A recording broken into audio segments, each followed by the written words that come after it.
All right, so our next speaker has 20 years of sales and marketing experience across a range of industries: chemicals, heavy industry, coffee. His education was in education itself, which is fantastic. I love that. And we all know that great teaching is actually all about effective communication. Now the Vice President of Marketing at S&D Coffee, he'll be showing what the megatrends in the out-of-home coffee market look like. Please welcome John Buckner.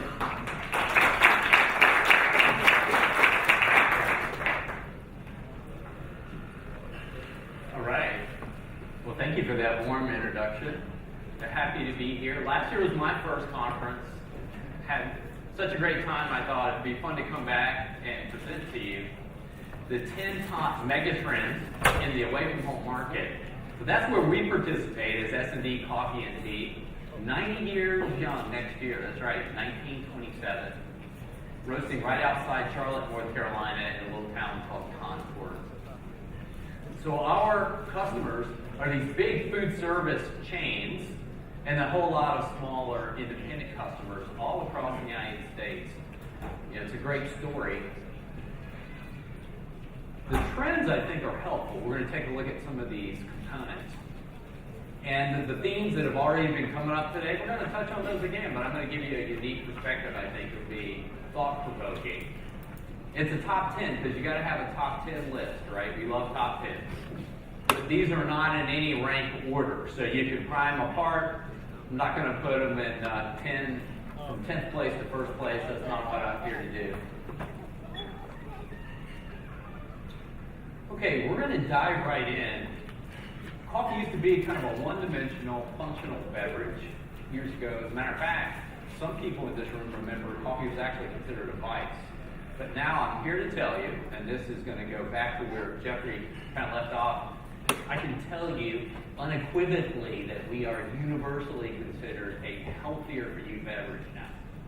And that is really good news at a time when other energy delivering drinks really fall short of the market, because it's a healthier for you market, and coffee delivers on that promise. Matter of fact, you know our label, it's a clean label. It says coffee plus water is 0 calories, right? And that's what you gotta have today, because if your caffeine comes from a plant, you're in good shape. You don't wanna be caffeine as an additive, as you can see here, because this is the era of the clean label, and we're very fortunate that our caffeine comes from a plant. Just coffee and water. So the first mega trend that I think is really important for the people in this room to embrace is we are not owning this positioning well enough. Coffee is now considered a healthy beverage choice. You know, we just got passed in June this ruling by the World Health Organization that coffee has no link to cancer. Now we knew that, but they had to go and study that for a while. And all the studies that came out, I'm sure you all saw a lot of stuff in the media. It turns out that coffee has these wonderful protective benefits. So I want you to know that while we're talking today, that I'm fending off liver disease, I'm eradicating Alzheimer's, and there ain't no way I'm ever going to get colon cancer, right? So here's the coffee. So as long as you keep up your 3 to 5 cups a day. Now there's nowhere where this can be seen in a more profound way than in a couple of professions where we absolutely have to still deliver energy, right? So I decided that I would investigate this because truck drivers are still the backbone of our distribution centers, and we're not ashamed of it. We're probably the largest supplier to travel centers and truck stops in America. So I went to one and interviewed some truck drivers, and Johnny's going to roll the tape, and here's what they said. Primary reason why you drink your coffee? I'm not much of a energy drink type person. I always drink the coffee for the stimulant because it keeps me going. You know, it keeps me away from soda at the same time. I think it's a lot more healthy drinking coffee than it is drinking pop. So maybe it's this filtered water, so it should be better than all the sugar caffeine out of soda. It keeps you away from the soda pop. I enjoy coffee. It's an eye opener. It's a pepper upper. It's just a good drink. I'm thinking about that next marketing plan, coffee as the eye opener and the pepper upper. I'm not going to run out and do that right away, but that last guy, Jack, he's 80 years old. The coffee is the fuel that keeps him on the road, hours as hours turn into weeks and weeks turn into months. So this is kind of neat. So what I wanted to, the message here about health before we leave off is that we had to get on the healthy side of the menu. And with all the roadblocks now to usage have been removed. So the path on health is clear, and we're going to see a lot more consumption because of that.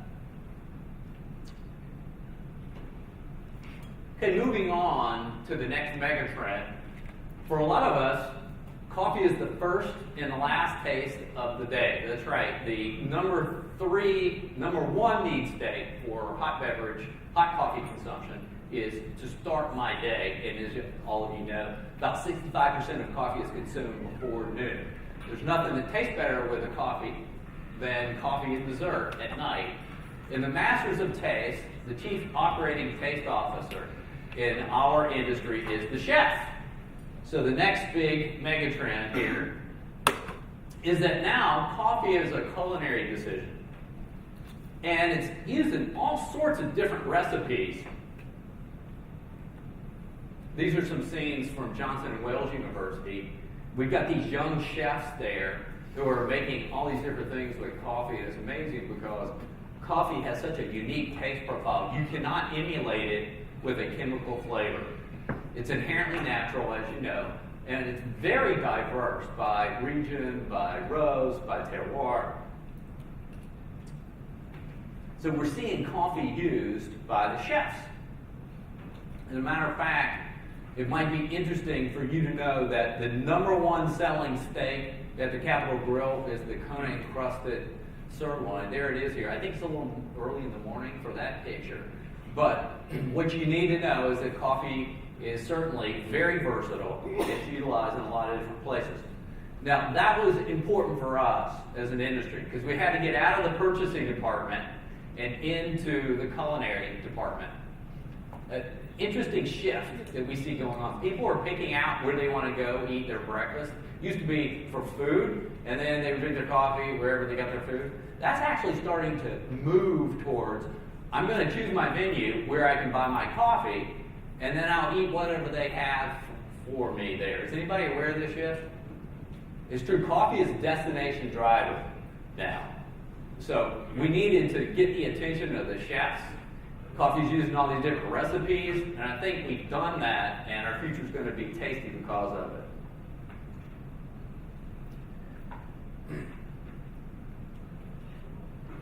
We studied the generations because their attitudes and perceptions coalesce around behaviors that are shaped by the times. We got this fascinating generation right now. It's already come up. If you go to conferences like I do, we're going to talk about the millennials. You can't get out of a conference without having this discussion.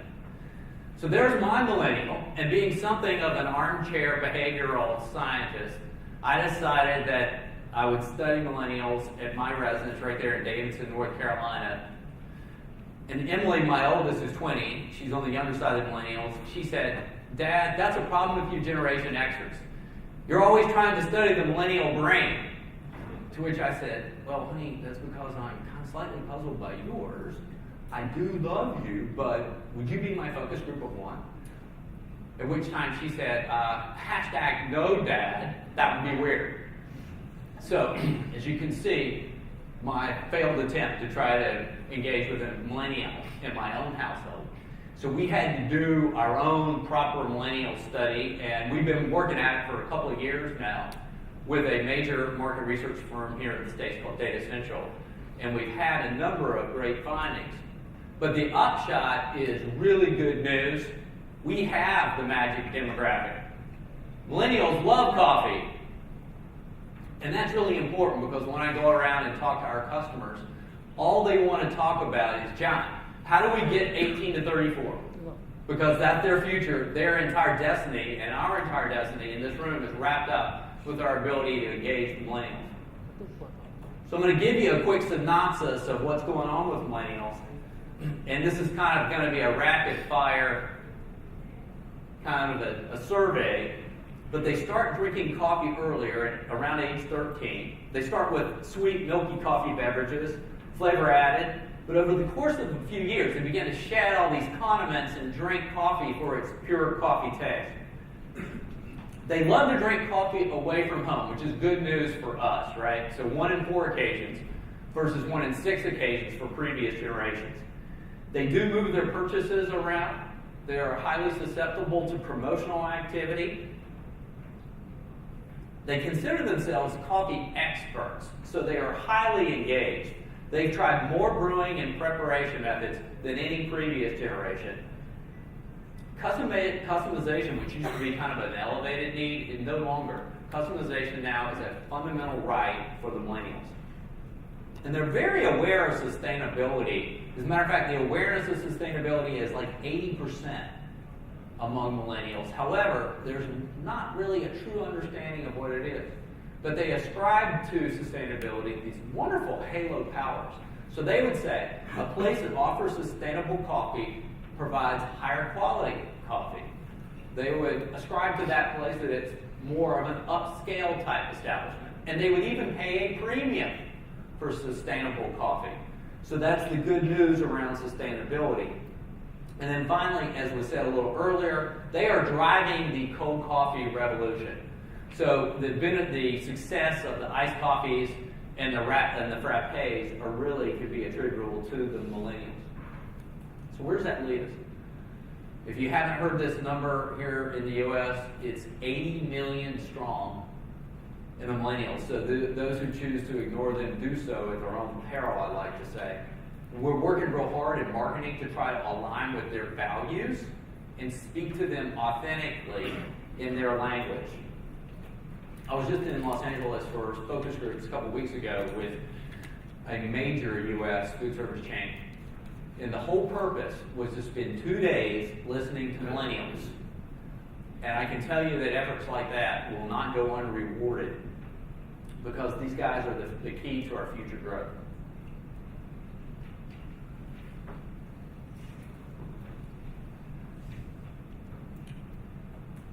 Now, speaking of millennials, some of these guys like coffee so much they actually want to go into coffee. And we are very fortunate because every industry, and coffee is no exception, needs a creative force behind it to constantly reinvent itself. And that leads to kind of the next mega trend. These guys, which we'll call coffee artists or baristas, they delight our customers by building custom beverages. And baristas are going to be the creative force behind our future innovation.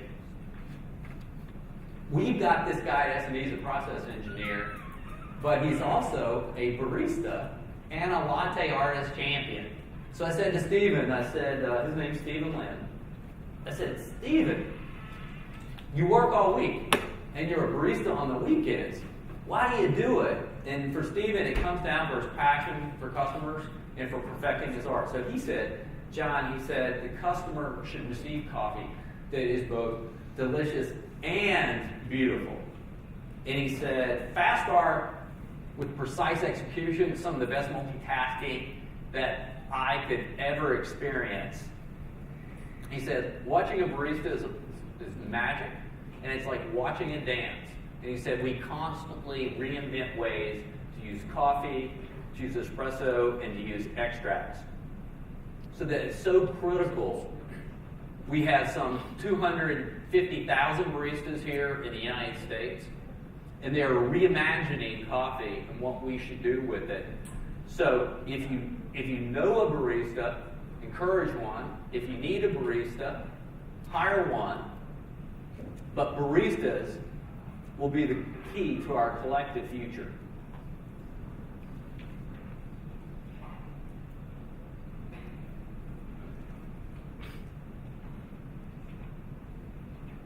Now, the next big mega trend is that we are living in the age of the coffee house and the bar mashup.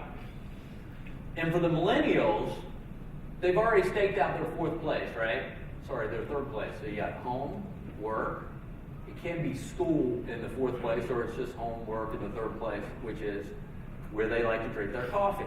And if you already have them for the coffee during the day, it's not very hard to get them back at night, right? For craft beer, for regional wines, and for cocktails. So our next big mega trend is this is the age of the coffee house bar mashup. So think about it this way. The skill set is the same. Bartender, barista, they share the same sort of dexterity. You've got the ambiance, add a little live music, and you're in business. In marketing terms, what this is we are trying to get repeat by offering new purchase occasions as the day wears on. Now, if you take a cold brew and you add nitrogen, you serve it out of the tap, then you've really got the perfect convergence, right? And it actually elevates the coffee.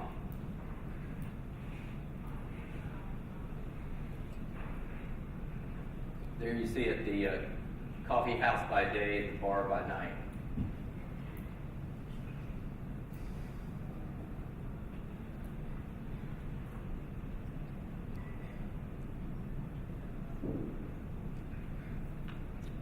Okay.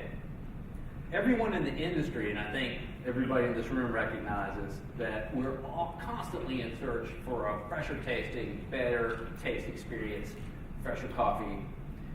And so in our quest, we have developed all these different brewing and prep methods. So I've been trying to make some sense of all of this to try to figure out where's this going. And I've decided that it comes down to customer needs and trade-offs.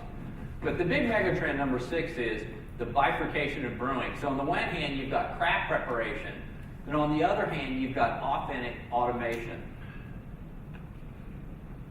So here's what customers are telling us. On the craft side, they're saying, look, I'm going to trade off speed to go on this journey of taste perfection with you, which I believe we're going to achieve as I see you measuring and weighing and brewing and pouring out of all these interesting looking vessels, right? And I respect your art, so I'll pay you a premium for what I consider a mind-blowing taste experience. Now, on the other side, these engineers at these beverage equipment companies have been perfecting their craft, right? And they figured out how to engineer speed by automation right into the process with a very respectable experience in the cup. So what customers, let's say operators of ours, and the customers are telling us is, look, I'm not going to pay so much, and I'm not going to pay so much, and I really don't have the time. I'm not interested in your theater, but can you still deliver me something that's relatively authentic in the cup? So it boils down to consumer needs and trade-offs, right? And this can really vividly be seen at the nation's second largest convenience store chain. So right here, you're seeing some scenes from Circle K. 10,000 plus locations here in the United States. They've got this coffee platform called Simply Great Coffee. They offer 7 espresso-based drinks. Each can be delivered in less than 60 seconds. So what they figured out is they figured out the trade-off. If our customer's willing to be their own barista, then they can have a very decent taste experience, right? It's actually better than most of the traditional C-stores and actually eclipses many of the restaurant chains out there. So I give Circle K a lot of credit because at the end of the day, they figured out how to be relevant and how to compete.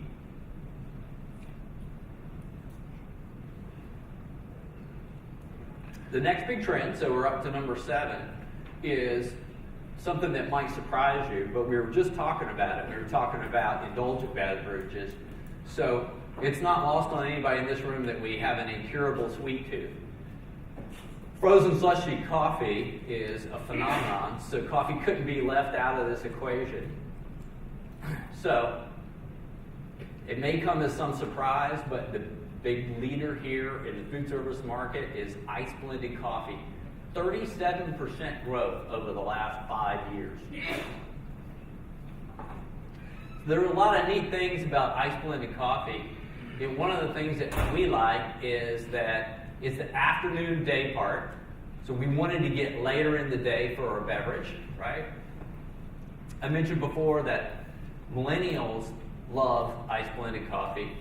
Food costs are really low. You can charge a premium. It actually outsells iced coffee when an establishment has both frappes as well as iced coffee. And I've got a pretty interesting example I wanted to share of a company that just went into the frozen coffee just recently. And the idea came from a franchisee over at Chick-fil-A. So what they did is they took their iced coffee concentrate and they took their ice cream and spun it, and they came up with frosted coffee. So it went in, after corporate listened and said, great idea, it went in February to all stores nationwide as an LTO. In 4 weeks, it was declared a permanent menu item. Very meager cannibalization of their other frozen item, which is a frozen lemonade, and it doubled the frozen platform for them. So they found out that frozen coffee is a very distinct taste profile that people really want. So I think we're going to be seeing a lot more of these decadent frappes in the future.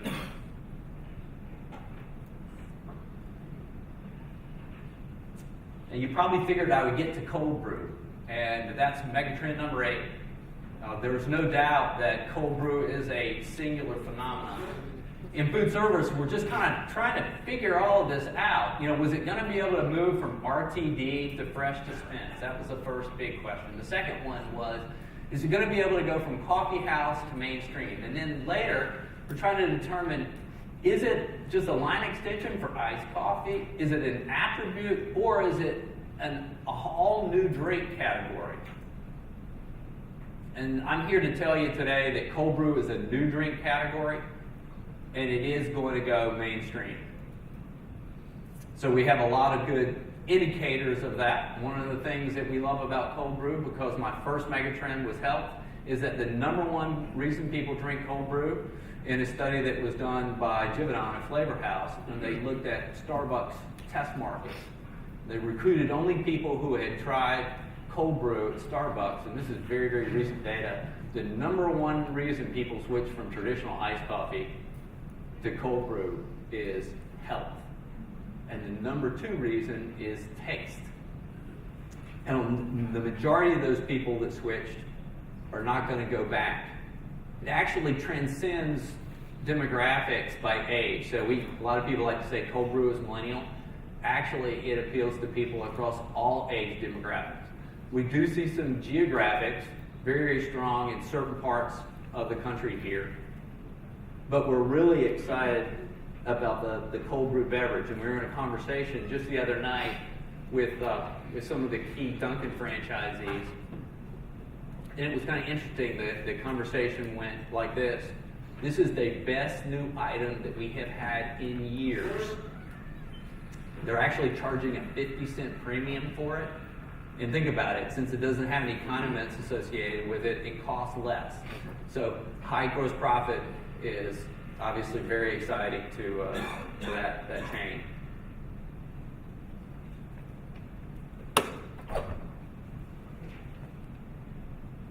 Okay, we're coming down to the end of the 9th big megatrend, and I could never do this justice the way some of my peers have been speakers today, but it absolutely deserves to be a megatrend, and it has to do with sustainability. It was already discussed today that all the demand you're seeing from my presentation has got to be mixed with major concerns related to climate change.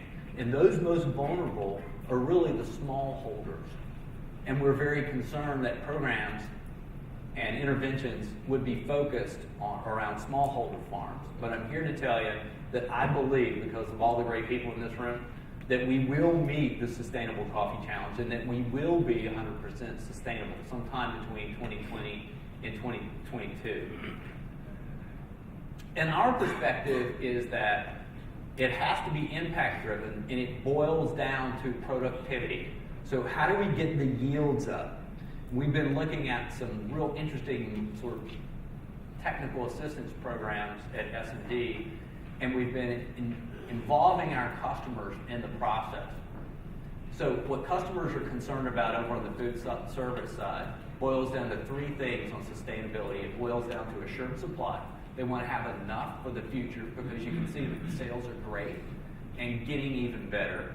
The second is reputational risk. So they're concerned about their reputations and what's going on at origin that could impact their brand. And the third thing is they want to understand how they can convert their sustainable investments into sales.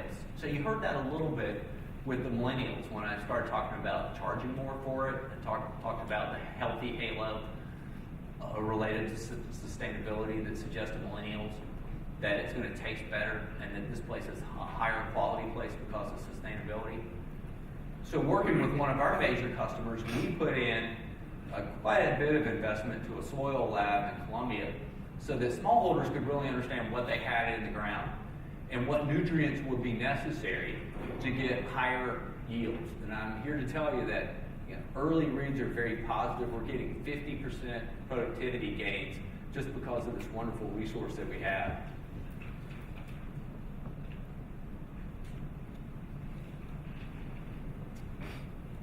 All right.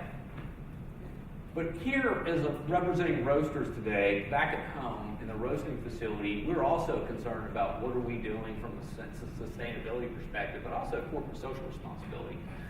So our big challenge is to use all of our production inputs and our production byproducts. How do we reuse them? And I'm here to tell you that there are a lot of different and very interesting things that you can do, even with these ubiquitous burlap sacks. All you got to do is you got to think with your heart, not just with your head. And with that, I've got a very, very short film that I wanted to show you, and I think Johnny's going to roll the video.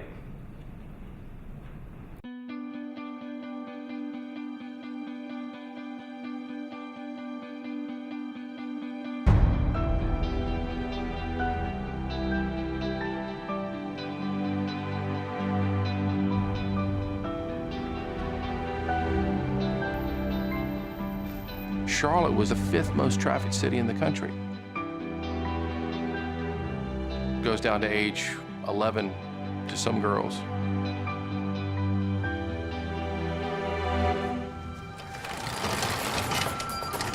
Sackcloth and Ashes is about taking a bag and turning it into something different for a greater cause. We would take burlap bags that was going to get thrown away to a totally different purpose.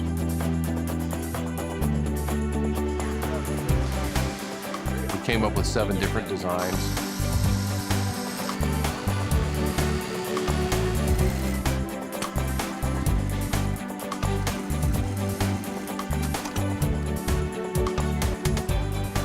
The proceeds from the bags, which started off as just the bags, now involves human lives. These bags give these ladies a second chance at life. If I can change somebody's life and the way they live it, I'm all in.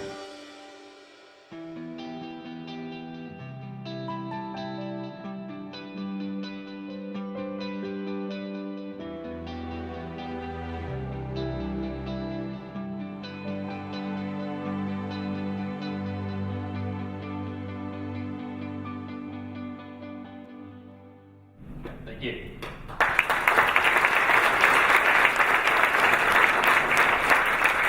So we have time for one question. Sorry, it's a lot. You did a great job getting us through a lot of material. So the question, who has the question? There we go. So you mentioned before that cold brew is considered healthier than like iced coffee. Why is that? Your traditional restaurant-made iced coffee had a lot of dairy, a lot of sweetener, a lot of sugar. So, and that's, I think that's probably the reaction to health that some people are seeing that may be an issue. The other thing that I love is we have this wonderful sort of method story using time, not heat, for the extraction, and that has a great appeal. It answers the pivotal question in any storytelling, which is, how was it made? And the good news is that that sort of gentle extraction, for a lot of people, that says, that's healthier for me. Yeah. All right. Thank you again so much. All right.